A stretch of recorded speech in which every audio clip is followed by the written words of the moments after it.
జై బాబా. ఇవల్యూషన్ పరిణామ క్రియ నుంచి కొన్ని కొటేషన్స్ మనం చదువుకుంటున్నాం. దానికి సంబంధించినవి. The whole of evolution is an evolution from unconscious divinity to conscious divinity. ఈ మొత్తం పరిణామ క్రమం అంతా కూడాను దేనితో ప్రారంభమైంది?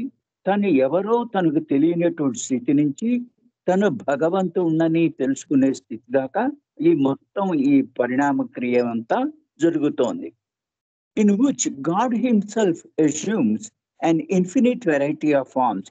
ఇందులో భగవంతుడే తన అనేక రూపాలు ధరిస్తూ అలా వాటిని ఆనందిస్తూ దానికి ఉన్నటువంటి అనేక రకాలైన అనుభవాలు అనుభూతులు పొందుతూ మెల్లిగా తను అనేక వెరైటీ అయిన రూపాలైన కొన్ని రూపాల్లో తనకి పరిమితులు ఉంటాయి.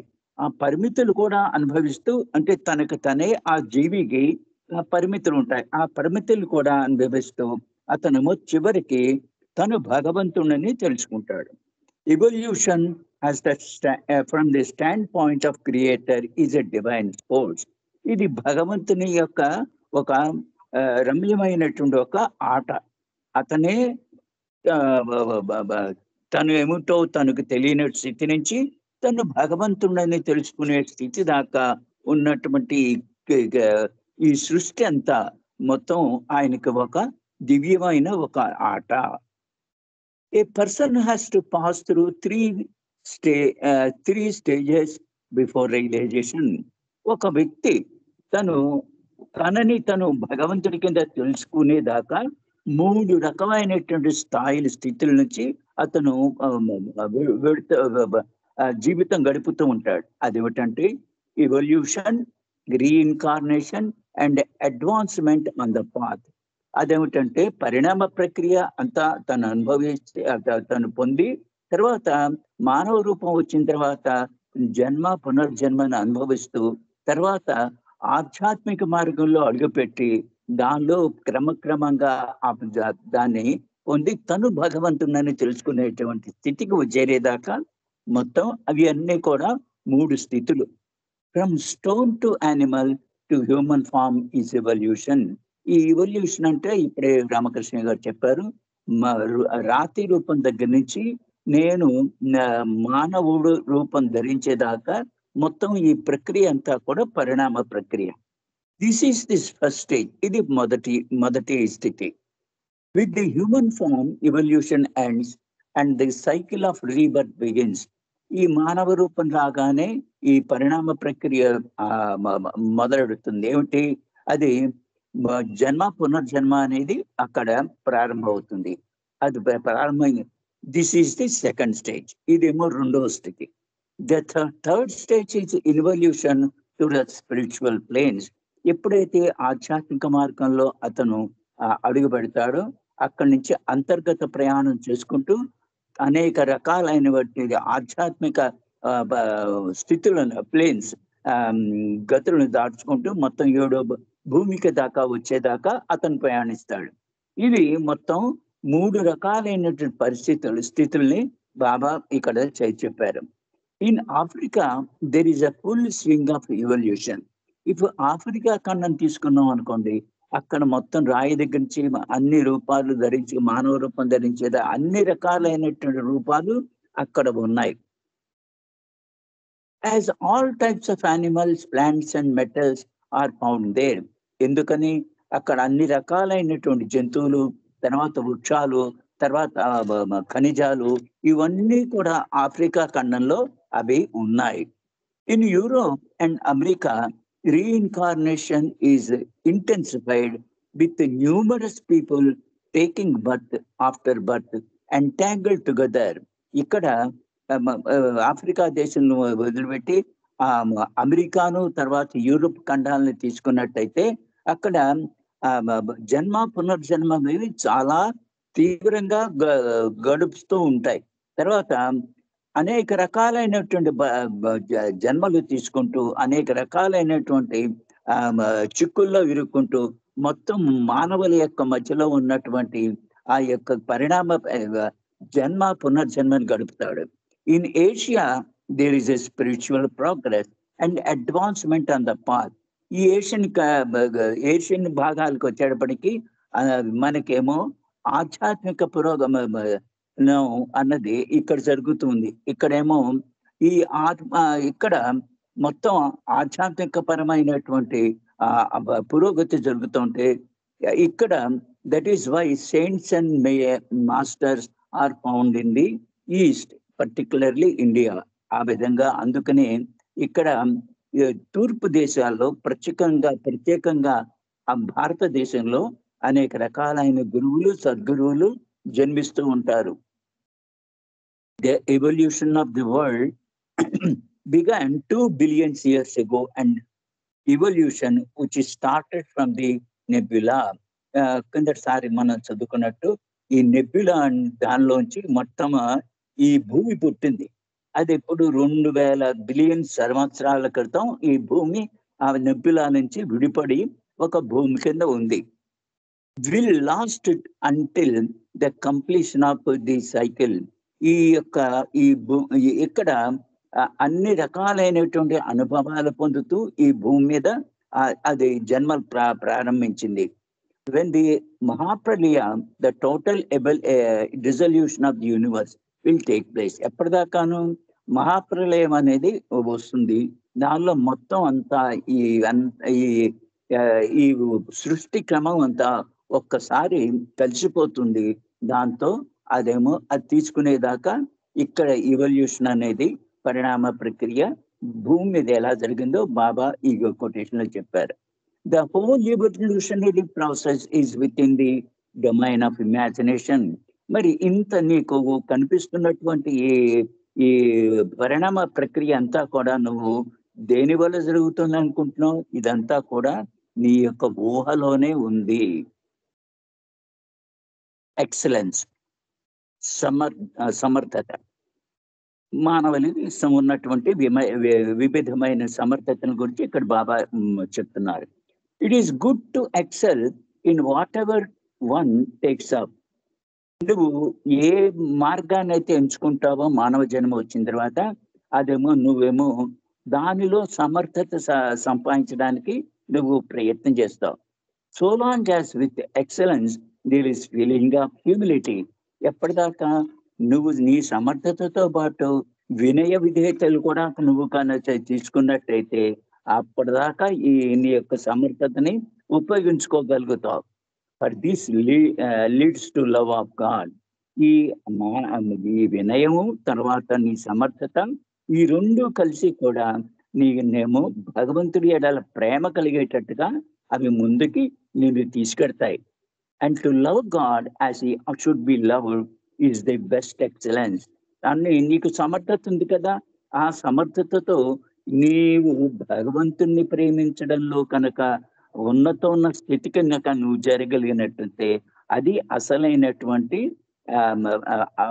ఉన్నతమైనటువంటి సమర్థత. ఎక్సైట్మెంట్, ఇక్కడ ఎక్సైట్మెంట్ అంటే ఉత్సాహం, ఉద్రేకము, దాని గురించి బాగా చెప్తున్నట్లు. It is bad for your health to get excited. నేను అప్పుడప్పుడు ఒక ఉద్రేక స్థితికి మనం చేరుకుంటాం, కానీ అది నీ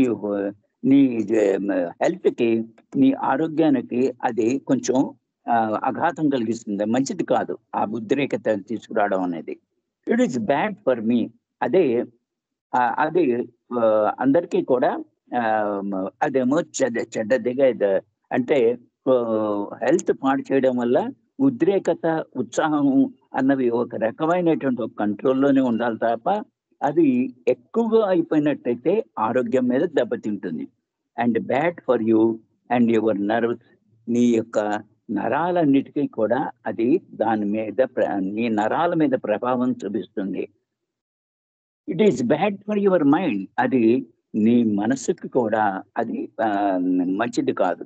it is bad in every way. కానీ అన్ని రకాలుగాను ఈ ఉత్సాహము, ఉద్రేకం అన్నదేమో అది చెడ్డదే. సో కీప్ కామ్ అంచేత నువ్వు ప్రశాంతంగా ఉండడానికి ప్రయత్నించు అని బాబా చెప్తున్నారు. Execution, sorry, execution. If anyone is executed by the government ఈ ఎంటర్స్ ఎ స్టేట్ ఆఫ్ సమాధి. ఇప్పుడు కొంతమంది ఉరి తీస్తారు గవర్నమెంట్ వాళ్ళు చేసినటువంటి చెడ్డ పనుల వల్ల. ఉరి తీయబడినటువంటి మనిషి అతనేమో ఉరి తీసిన తర్వాత ఒక సమాధి స్థితికి అతను చేరుకుంటాడు. It is temporary. అది చాలా తక్కువ, అది తాత్కాలికమే ఆ సమాధి స్థితి. If he has murdered any one he must pay for those sanskaras murder. ఇతను ఎవరినైనా కూని చేసినట్టయితే దానివల్ల వచ్చిన సంస్కారాల యొక్క ఫలితం అతనేమో అనుభవించాలి. If the person is innocent, ఒకవేళ అతను అమాయకుడు అనుకోండి, అది చేయలేదనుకోండి, ఎట్ ఈజ్ ఎగ్జిక్యూట్ అయినప్పటికీ కూడా అతను ఉరి తీశారు. Is then freed of sanskaras of murder. ఆ విధంగా కూనీ చేసినటువంటి సంస్కారాలన్నీ కూడా అతను మాఫీ చేయబడతాడు. ఎగ్జిస్టెన్స్, ఉనికి. Everything exist because I exist. నేను అన్నది నీకు అనుభూతిలోకి ఉన్నంతకాలం మొత్తం ప్రపంచం అంతా సర్వం యొక్క ఉనికిని నువ్వు అనుభూతి చెందుతావు. Existence one cannot know until one exist in the existence. నేను ఉన్నాను అన్నది ఎప్పటిదాకా నువ్వు తెలుసుకుంటూ ఉంటావు అంటే, నువ్వు ఎప్పటిదాకా ఈ యొక్క ఉనికిలో నువ్వు ఉండగలుగుతావు. ఆ ఉనికిలో ఉన్నంత కాలం నేను ఉన్నాను అన్నటువంటి ఆ భావన నువ్వు అనుభూతి చెందుతూ ఉంటావు. తర్వాత ఎక్స్పెక్టేషన్స్ అంటే మనం కొన్ని పనులు చేసినప్పుడు మనం కొన్ని ఫలితాలు ఆశిస్తూ ఉంటాం. వాటి గురించి బాబా ఇక్కడ చెప్తున్నారు. My great expectation about you all is that you should not entertain any expectation at all. Baba, నువ్వు గొప్పగా ఏమి ఆశించాలి అంటే, నువ్వు ఆశించేది చాలా గొప్పగా ఉండాలి అనుకున్నట్టే, నువ్వు ఎప్పుడు కూడా నువ్వు ఆ యొక్క స్థితిని నువ్వు అనుభవించకుండా, అంటే నీవు ఫలానా ఫలితాలే కావాలి అన్నటువంటిది ఆ భూమిని ఆశించకుండా ఎప్పుడైతే నువ్వు జీవిస్తావో అదేమో చాలా అది నీకు చాలా అన్నిటికన్నా ఉన్నతమైనటువంటి భావన. అది ఉదాహరణ. ఇప్పుడు అంచనాలు కొన్ని వేసుకుంటాం మనం కొన్ని చేసేటప్పుడు. ఆ అంచనాలు వేసుకోకుండా ఎల్లప్పుడూ బాధ అనుభవించకుండా ఈ బాబా మీద అన్ని వదిలిపెట్టేసి చేసినట్టయితే అది నీకు అన్నిటికన్నా ఉత్తమమైనటువంటి అది నిరీక్షణ అని బాబా చెప్తున్నారు. అంటే నేను ఉన్నంతకాలం మన అంచనాలు ఉంటాయి, మనం ఈ పని చేసాం కాబట్టి ఈ ఫలితాలు రావాలని. అలాంటి ఫలితాల గురించి నువ్వు ఎప్పటిదాకా ఆశించకుండా ఉండగలుగుతావో అది అన్నిటికన్నా ఉత్తమమైనటువంటి నిరీక్షణ. Experience because of the most gross first impression of the first urge the infinite soul experienced for the first time. Baba ఇక్కడేమో నువ్వు భౌతిక పరమైనటువంటి నీ యొక్క సంస్కారాలు ముద్రలు ఏవైతే ఉన్నావో అది నీకు మొట్టమొదటి ఉనికిని అర్జుని నీలో ప్రవేశపెట్టింది. అది ఏమిటది? The infinite soul experiences for the first time. అది నీ యొక్క అనుభూతిలో మొట్టమొదట నువ్వు అనుభవించేది ఆ యొక్క ఇంప్రెషన్స్ ద్వారా నువ్వు అనుభూతింది నేను ఎవరిని అన్నటువంటి ప్రశ్న వేసుకుంటుంది. This first experience of the limited soul, infinite soul was that it experienced contrary in its identity with its infinite impressionless unconscious state. ఇది ఎలాగ ఉంటుంది అంటే నీకు అసలే అనంతమైనటువంటి ఆత్మ, పరమాత్మ, అనంతమైనది. ఇక్కడ సోల్ అంటే క్యాపిటల్ సోల్, అనంతమైన పరమాత్మ. అది తను అనంతుడని తెలియక కొన్ని రకాలైనటువంటి వ్యతిరేకమైనటువంటి కొన్ని ఆలోచనలు, అనుభూతులు అనుభవిస్తూ ఉంటాడు. అదేమిటి? తను ఎవరు అని తెలుసుకునే అనుభూతులు, తన యొక్క గుణాలు తెలుసుకునేటువంటి అనుభూతులు అతను పొందుతుంటాడు. కానీ అది ఎప్పుడైతే పూర్తిగా ఏ అనుభూతి లేనటువంటి స్థితికి అది చేరుకుంటుందో, అంటే అది అన్‌కాన్షియస్ స్టేట్. అంటే మరుపు లేని అపరిమితమైన స్థితి. ఆహ్, చాలి ముద్ర లేని, ఏ రకాల ముద్రలు లేకుండా ఆ అపరిమిత పరిస్థితికి తను అనుభూతి పొందేదాకా ఈ అనుభవాలు, ఎక్స్‌పీరియన్స్ ఆ ఆత్మ పొందుతూనే ఉంటుంది. By itself, any experience, small or great, ultimately amounts to zero when compared with God realization. తర్వాత నేను భగవంతుడిని తెలుసుకునే స్థితి నువ్వు చేరుకునేదాకా నీకు వచ్చేటువంటి అనుభూతులన్నీ కూడా, అది చాలా చిన్నదైనా, చాలా గొప్పదైనా కూడా, ఇవన్నీ కూడా ఆ అంతమయమైనటువంటి నేను భగవంతుడిని తెలుసుకునే వాటి ముందర ఇవన్నీ కూడా దుడుపే, శూన్యమే, వీటికేమీ విలువ లేదు. In order to reach God one has to experience everything. భగవత్ స్థితికి, భగవంతుడిని చేరుకోవడానికి అన్ని రకాలైనటువంటి అనుభవాలు నువ్వు పొందాలి.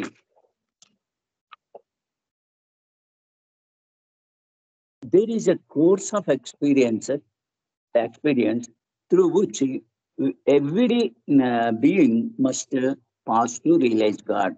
భగవద్జ్ఞానం కలిగే లోపుగా ఒక రకమైనటువంటి ఒక పద్ధతి ఉంది. ప్రతి జీవి కూడా ఆ పద్ధతిలో అన్ని రకాల అనుభవాలు పొందాలి. ఎలాగైతే ఒక డిగ్రీ బిఏ గాని, ఎంఏ గాని డిగ్రీ సంపాదించడానికి ఒక రకమైనటువంటి సిలబస్ ఉంటుంది, కోర్స్ ఉంటుంది. ఆ కోర్సులో అన్నీ పాస్ అయిన తర్వాత తనకేమో ఆ డిగ్రీ వస్తుంది. అదే విధంగా ఈ భగవంతుడిని తెలుసుకునే మార్గంలో కూడా కొన్ని అన్ని ఒక రకమైనటువంటి అనుభవాలు నువ్వు అనుభవిస్తూ ఉండాలి. అవి ఈ కార్యక్రమం అంతా కూడా ఒక విధంగా అన్ని ఆత్మలు కూడా, అన్ని జీవాత్మలు కూడా వాటిలోంచి వెళ్ళాలి. The experience of happiness, misery, virtue, అవేమిటి? ఆ కోర్స్ ఏమిటి? అదంటే అది యొక్క సిలబస్ ఏమిటి అంటే, అది ఆనందము, బాధ, ధర్మము, అధర్మము, దుర్గుణాలు, మంచి, చెడు, ఇవన్నీ కూడా ఆత్మ వీటి ద్వారా ఇది ఒక కోర్సు. ఈ కోర్సులోంచి అవేమో జీవిస్తూ ఉండాలి. నిజంగా భగవద్జ్ఞానం కలగడాలంటే ఈ అనుభవాలన్నీ కూడా, ఈ ఎక్స్‌పీరియన్స్‌లను కూడా నిజంగా వాటికి ఏమీ విలువ లేదు. అది శూన్యమే. But they are necessary stepping stones. కానీ అవి చాలా అవసరమైనటువంటి మెట్లు అవి. In the course to higher kings, which through illusory everyone has to pass through. ఇది నిజంగా సోపానం. ఇదంతా ఒక్కొక్క మెట్టు. ఆ మెట్టు ఎక్కుతూ ఉంటుంటే ఉన్నత స్థితికి మెల్లిమెల్లిగా నువ్వు చేరుకోవడమే కాకుండా, అది మాయ నుంచి కూడా, భ్రాంతి నుంచి కూడా నువ్వు విడిపడి నువ్వు భగవంతుడిని తెలుసుకుంటావు. ఈ యొక్క కోర్సు, ఈ సిలబస్ ప్రతి జీవి కూడా దీనిలోంచి వెళ్ళాలి. All you have passed through and have yet to pass through is part of the plan or progress thing that brings you closer every moment to me. Baba చెప్తున్నారు, నువ్వు ఎప్పుడైతే ఈ అన్ని రకాలైనటువంటి అనుభూతులు నువ్వు పొందుతూ వాటి ద్వారా నువ్వు ఎప్పుడైతే ప్రయాణం చేస్తూ ఉంటావో, ఇదంతా ఒక రకమైన ప్రణాళిక. అది నువ్వు ముందుకు వెళ్ళేటువంటి ఒక ప్రణాళిక. అవన్నీ ఒక్కొక్క ఆ ప్రణాళికలో ఒక్కొక్కసారి నీవు మెల్లిమెల్లిగా నేను నా దగ్గరికి నువ్వేమో అదేమో దగ్గరికి అనుభవాలన్నీ తీసుకొస్తూ ఉంటాయి.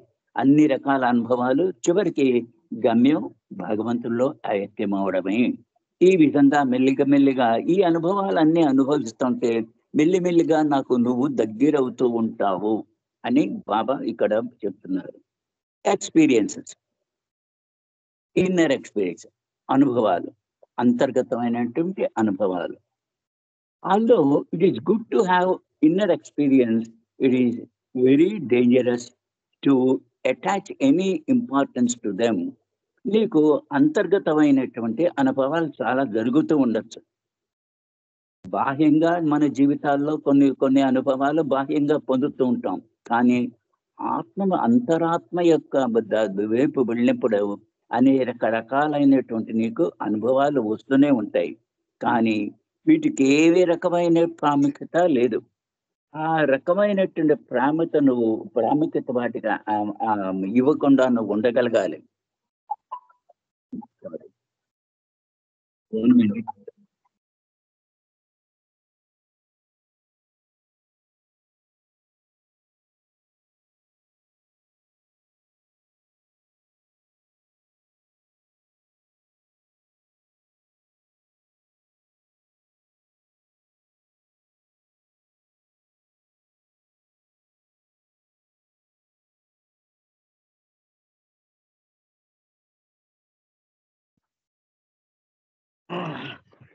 సార్ మ్యూట్ అయిపోయినారు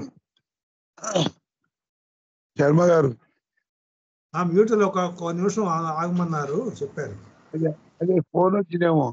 అదే ఒక నిమిషం 1 minute అన్నారు. ఉన్నారు కాల్లో ఉన్నారు.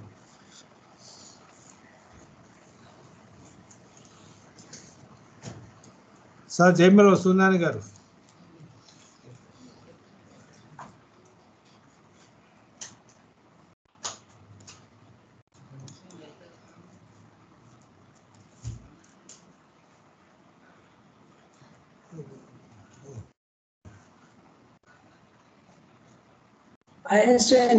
పెంచట్లేదు కదా, లెఫ్ట్ అయ్యారు, మరి జాయిన్ అవుతారు. అది ఫోన్ ఏదో వచ్చినట్టుంది, జాయిన్ అవుతారు. ఒక్క నిమిషం, జస్ట్ 1 minute మనం వెయిట్ చేద్దాం.